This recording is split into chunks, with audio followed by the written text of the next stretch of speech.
Olympic वर्तुळांचा गोफ. Author Bal J. Pandit has described the history of Olympic Games in the world of sports as the highest known sporting event. We will read a deeper review of such things like how did the Olympic Games begin, what is the purpose of this event, meaning of the Olympic symbol that is circles, etc. Olympic गावाकडे आमची motor भरधाव वेगाने जात होती. खेळांचे मैदान जवळ येऊ लागले तसे आमचे डोळे समोरील क्षितिजाकडे लागले. खूपच उंच अशा स्तंभावर एक भला मोठा ध्वज फडकत असलेला आम्हाला दिसला. ऑलिम्पिक सामन्यांचे ते स्वतंत्र निशाण होते.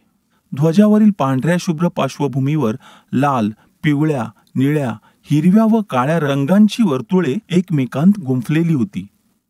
ही 5 वर्तुळे म्हणजे जगातील 5 खंड आणि त्यांची शुभ्रधवल पार्श्वभूमी म्हणजे विशाल अंतराळ.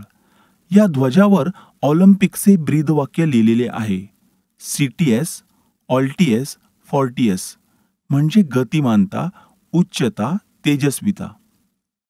या ध्वजस्तंभाजवळ एक स्फूर्तिदायक मशाल सतत तेवत असते. पोहण्याच्या शर्यतीसाठी 4-5 तलावही बांधलेले असतात. ऑलिम्पिक विलेज बसवण्याची कल्पना इसवी सन 1956 मध्ये मेलबॉर्न येथे मांडण्यात आली.